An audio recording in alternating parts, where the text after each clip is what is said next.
Enggak. Oke, assalamualaikum warahmatullahi wabarakatuh. Halo warga pergerakan, sahabat-sahabat PMI se-Ciamis Pangandaran. Kita sangat menarik nih, Waben ya, menjelang Konpercap. Tentunya sangat hangat gitu ya perbincangan-perbincangan tentang siapa yang akan naik gitu dan siapa yang akan mencalonkan diri. Nah, ini yang kemarin kita sudah ada sedikit bocoran gitu, dan ternyata untuk di PMI Galster sendiri gitu itu wacananya ada tiga kemarin tuh yang muncul. Ada tiga muncul nama-nama gitu.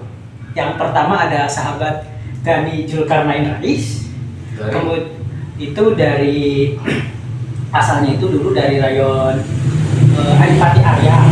Kemudian juga ada sahabat Muhammad Rifai, itu beda dengan saya ya, cuman namanya saja yang sama. Orangnya beda. Itu asalnya dari rayon Skalawastu Kencana. Kemudian juga ada sahabat Risyan Dari rayon Adipati Arya. Wah, dua berarti. Ada dua ini.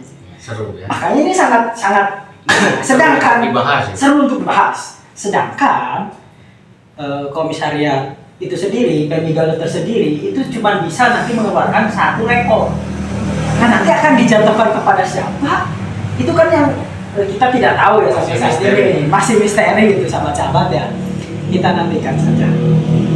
Nah, terus juga ini yang cukup menarik gitu ya, di kalangan selalu ada narasi-narasi seperti ini gitu kan. Gimana? Bahwasanya katanya ada etika berpolitik gitu kan. Sedangkan mungkinkah gitu politik itu bisa disopan santunkan gitu. Ini itu ketiga calon ini adalah calon yang beda gitu, tahun masuknya itu beda tingkatan, beda angkatan. Nah, akankah mereka kemudian melihat atau mundur karena seniornya maju, atau kayak yang kepemimpinan itu ya tadi itu? Atau yang senior yang mundurkan lagi junior yang maju? Oh, nggak tahu kan? Itu bisa jadi kan. Artinya kan tidak ada yang pasti gitu. Nah, ini yang justru yang menjadi akan seperti apa nih? Ataukah mungkin kemudian mereka ketiga-tiganya nyalon dan minta rekomnya itu bukan hanya dari komisariat Galuh. Kan itu juga sangat dimungkinkan gitu. Sangat mungkin. Misalkan ternyata komisariat Galuh rekomnya ataupun rekomnya hanya kan mungkin saja gitu. Saking bingungnya gitu ya. Tapi yang jelas ini ya tadi ya, apakah akan ada terjadi etika berpolitik atau ketiga-tiganya tetap nyalon? Menurut sahabat Rifai gimana?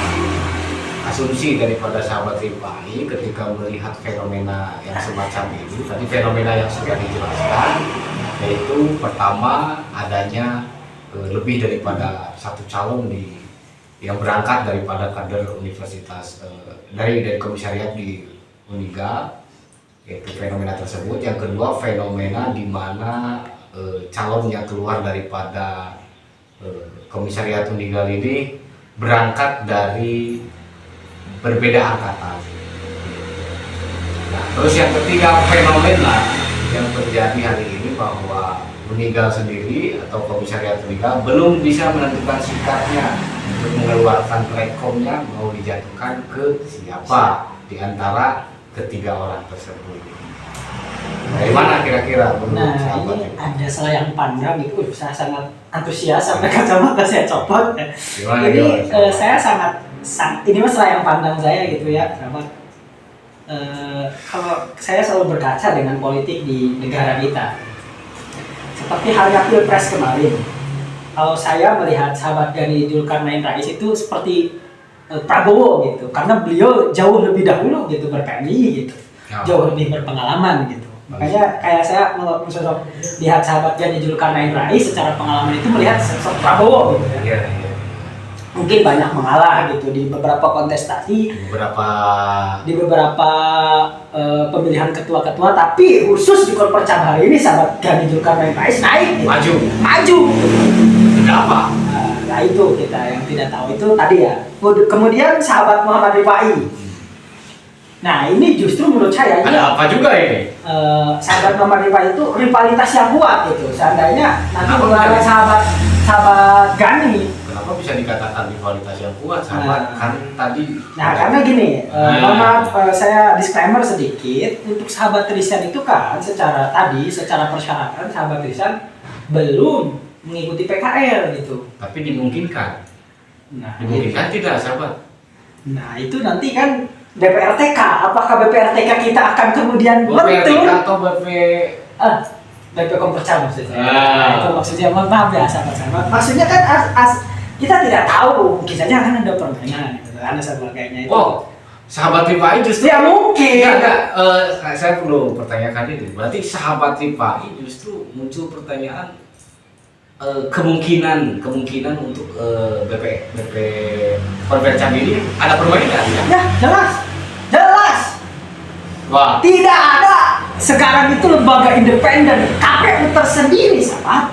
Itu kan Itu tadi bahwa sahabat kan mungkin itu asumsi saya luruskan. Artinya tadi kalau menurut saya justru dua kandidat ini yang cukup kuat untuk secara persyaratan dan juga tadi gitu. Itu baru di internal. Itu dari internal PMI Galuh. Lalu, nah yang sahabat Ripai sendiri lihat itu kan masih misteri. Ada nggak sih calon yang dikeluarkan dari komisariat lain? Nah itu sampai saat ini gitu, itu belum muncul ya untuk di grup silaturahmi. Oh belum sama sekali. Belum ada gerakan. kayak apa sih kayak ibaratnya muncul gitu. Oh Belum. Yang justru muncul 3 nama yang tadi gitu. Semuanya dari PMI Galuh gitu. Nah itu yang jadi pertanyaan gitu. Harapannya tetap ya kepada BP Kompercam itu tetap harus independen. Ingat, independen. Semoga kemungkinan terburuk daripada apa yang dipikirkan sahabat Ripai tidak terjadi gitu. Tetap jadi persyaratan itu tetap dijunjung tinggi gitu. Keabsahannya jangan ada permainan lah di antara kita, oke? Gitu ya. Ya, kita itu tadi ya dari PMI Galuh sendiri itu seperti itu.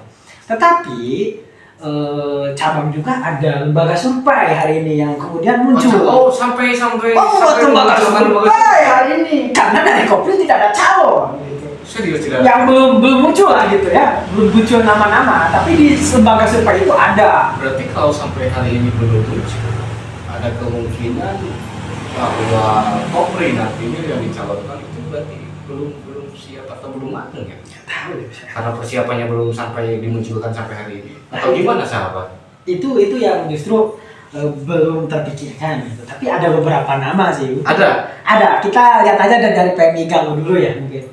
Itu ada 2 nama sahabati yang muncul di survei. Yang pertama ada sahabati Nyepi Anjani dan juga sahabat Lilis Sri Mulyani. Itu dari PMI Galuh, Nah, tetapi kembali tadi kita melihatkan dari persyaratan calon itu kan sudah mengikuti PKL. Iya. Sedangkan sahabat Lilis kemarin itu belum sempat mengikuti PKL. Di administratif itu terkendala. Tapi kita tidak tahu gitu kan nantinya kemudian misalkan tidak ada calon dan sebagainya kemudian diturunkanlah persyaratan itu dan sebagainya. Tadi karena kemungkinan tadi tadi kan selalu politik tidak ada yang pasti Pak. Selalu ada ya. Selalu ada kemungkinan seperti itu. Saya tadi karena itu tadi saya pandang untuk Kopri saya lebih tertarik dengan yang PMI karena lebih kompleks. Tadi kenapa saya ibaratkan itu Prabowo dan yang kedua itu kan tadi karena saya karena itu tadi saya juga beliau lebih lama gitu ya. Beliau PMI dan sebagainya di antara calon yang lain. Kemudian yang kedua sahabat Muhammad Ripai. Kenapa bisa dikatakan tadi lawan yang cukup kuat? Menurut saya ibaratkan Ganjar gitu sebenarnya. Kenapa Ganjar? Karena kuat gitu secara ekspansinya dan sebagainya. Beliau bergerilya di beberapa momentum juga ada seperti kasus-kasus ataupun bukan kasus sih. Ada konflik misalkan antar komisariat ataupun komisariat dengan cabang sebagainya selalu beliau hadir di beberapa momentum itu. Artinya mendampingi ketua cabang yang sebelumnya gitu sering di beberapa momentum dan sebagainya. Itu cukup kuat secara ekspansi kemudian dari sebagainya cukup kuat. Nah terus juga beda ibaratnya tadi beda rayon gitu. Kenapa saya dikatakan ini lawan yang cukup kuat karena beda rayon juga gitu. Sedangkan tadi berarti kalau ada ego rayon juga di sini. mungkin nantinya ibaratnya istilahnya beda pemikiran dan bukan mungkin juga beda konsep kepemimpinan nanti yang akan ditawarkan gitu. Karena beda darah. Beda darah gitu. Maksudnya beda rayon. Ya tetap kita satu PMI Kalu ya. Tapi kan tadi perbedaan pandangan itu sangat memungkinkan untuk terjadi. Kemudian yang tadi yang kedua itu saya katakan sahabat Risan itu saya ibaratkan Anies Imin gitu ya, ataupun pasangan nomor 1 karena apa? Yaitu kan tadi mungkin saja gitu dihadirkan hanya untuk memecah suara gitu, dan sebagainya. Kan kita tidak tahu gitu. Kita kan tidak tahu, tapi kan yang jelas tadi kita sudah lihat dari administrasi sudah tidak bisa gitu. Cuman kan untuk dimunculkan supaya mempropaganda, kemudian menurunkan daripada keinginan calon yang lain. Itu sangat memungkinkan. Sangat memungkinkan karena juga satu rayon. Itu juga karena satu rayon gitu. Itu kan sangat memungkinkan. Menarik sahabat. Makanya dua kata saya yang cukup kuat dari PMI Kalu juga. Satu ada sahabat Gani Zulkarnain Rais, yang kedua sahabat Mantan Ripai. Nah, ini yang menarik. Apakah akan berlaku? Tadi saya tegaskan tentang etika berpolitik atau politik tidak bisa disopan-santunkan. Nah, itu tidak tahu. Menarik sahabat. Daripada apa yang opini yang sahabat sampaikan tadi, itu tadi. Justru saya mencoba untuk mencerna bahwa sahabat Ripai tadi menganalogikan bahwa salah satu calon sebagai Prabowo, seperti Prabowo, dan salah satu calonnya lagi seperti Ganjar. Karena sudah lama di terus satu lagi Caimin. Nah, dari analogi yang sahabat keluarkan tersebut, justru saya malah berpikir bahwa sahabat itu sudah memenangkan salah satu calon tersebut sebelum berperang. Karena kan kita sudah tahu bahwa Prabowo menang di kontestasi kemarin dan Ganjar kalah di kontestasi kemarin walaupun gerilya. Justru saya malah berpandangan bahwa sahabat sudah berpihak pada salah satu calon ini. Dengan adanya konstruk pemikiran yang sahabat buat kerangkanya. Oke, izin masuk ya sahabat. Maksud saya ke arah sana adalah seperti ini. Itu kemarin yang terjadi gitu. Kontestasi seperti itu. Oke, sahabat, saya cukup baca. Kita akan kembali lagi di sesi yang kedua ya. Jangan lupa untuk di komen, like, share, dan intinya satu. Jangan sampai isu-isu yang tidak benar itu disebarluaskan, karena itu bisa memecah belah kesatuan dan keutuhan kita warga pergerakan. Betul sahabat? Salam pergerakan. Oke. Sekian sahabat-sahabat. Assalamualaikum warahmatullahi wabarakatuh.